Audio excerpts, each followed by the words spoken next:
Hai teman-teman, dari video-video kita sebelumnya sudah membahas sekilas mengenai hukum perdata dan hukum pidana. Namun dalam video kali ini akan menjelaskan dasar-dasar mengenai hukum dagang. Nantinya juga akan dijelaskan secara singkat dan jelas, jadi nonton hingga akhir ya. Sepertinya saya tidak perlu berlama-lama lagi untuk masuk ke dalam materinya. Dan langsung gas ke materinya saja ya. Seperti biasa, sebelum kita memulai untuk menjelaskan maksud dari hukum dagang, akan lebih baik jika kita mengenai sejarah hukum dagang di Indonesia.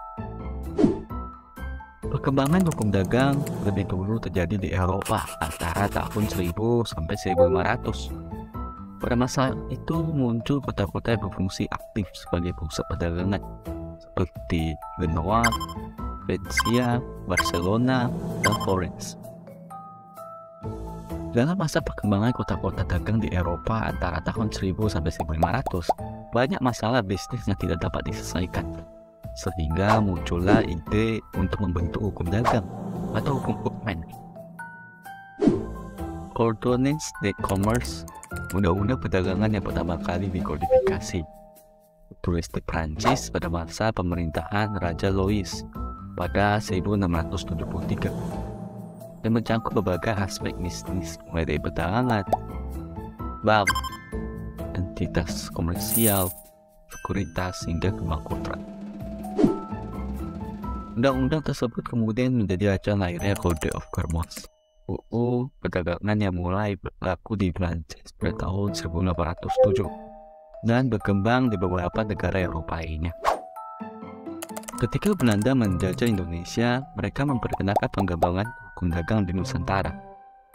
Dan pusat perdagangan tumbuh di Batavia, sekarang disebut dengan Jakarta. Awalnya, hukum dagang hanya diterapkan pada para pedagang.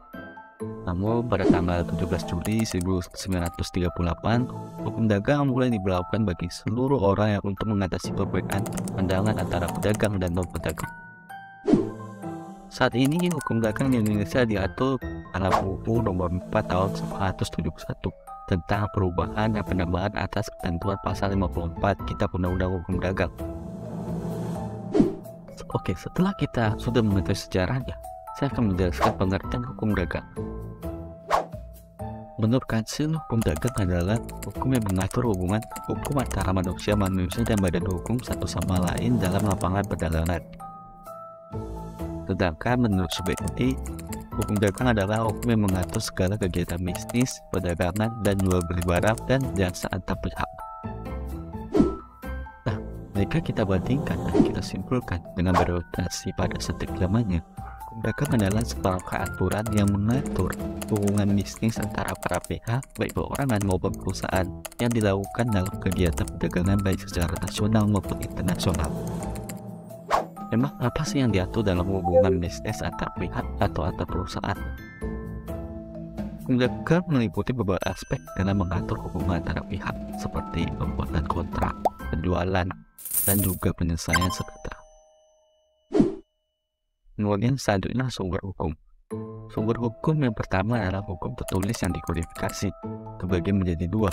Pertama, Kitab Undang-Undang Dagang KUHD yang disebut dengan MVK, yang berlaku sejak 1 Mei 1848 yang dibagi menjadi 2 kitab dan 23 bab.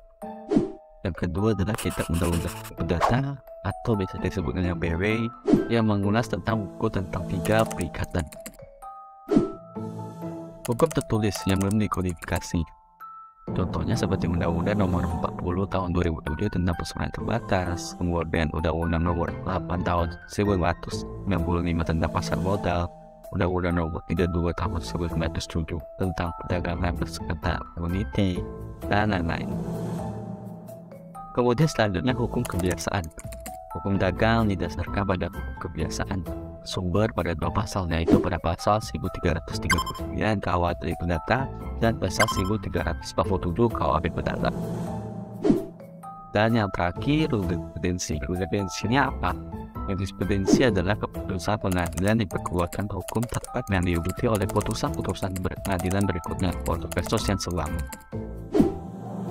Ini beberapa sumber hukum dagang KUHD memiliki sistematis dalam bukunya yang akan saya jelas. Isi pokok KUHD, buku pertama, tentang perdagangan pada umumnya. Buku kedua tentang hak dan kewajiban yang diakibatkan pelayaran atau perkapalan di laut.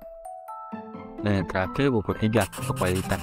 Tapi buku ini sudah tidak berlaku lagi karena sudah digantikan oleh peraturan kepalitan diatur dalam Undang-Undang Nomor 37 Tahun 2004 tentang kepalitan dan penundaan kewajiban pembayaran utang atau yang disebut dengan UUK 2004. Lalu apa sih hubungan KUHD dan KUHP Perdata? Yang pertama, KUHD dan KUHP Perdata adalah dua kode hukum yang sangat terkait di Indonesia. KUHD atau Kitab Undang-Undang Dagang adalah peraturan hukum yang mengatur segala hal yang berhubungan dengan perdagangan. Sementara kalau KUHP Perdata adalah Kitab Undang-Undang Perdata yang mengatur hubungan hukum antara individu, organisasi, dan badan hukum. Yang kedua adalah dagang.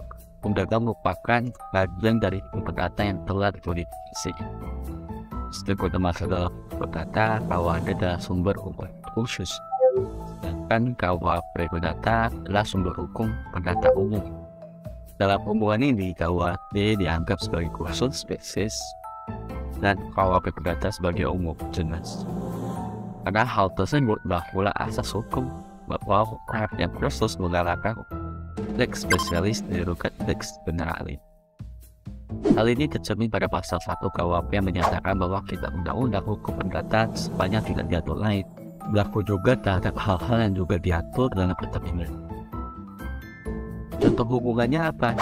Contoh hubungannya antara KUHD dan KUHP Perdata dapat terlihat dalam kasus perjanjian jual beli.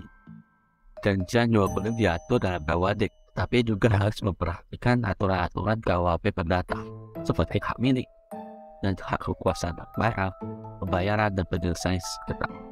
Dalam kasus ini, kedua kode tersebut sangat terkait dan harus terhadap bersama-sama untuk mencapai kepastian hukum dan keadilan bagi semua pihak yang terlibat. Dan sekian video kali ini, jika kalian teredukasi, jangan lupa like dan subscribe. Terima kasih.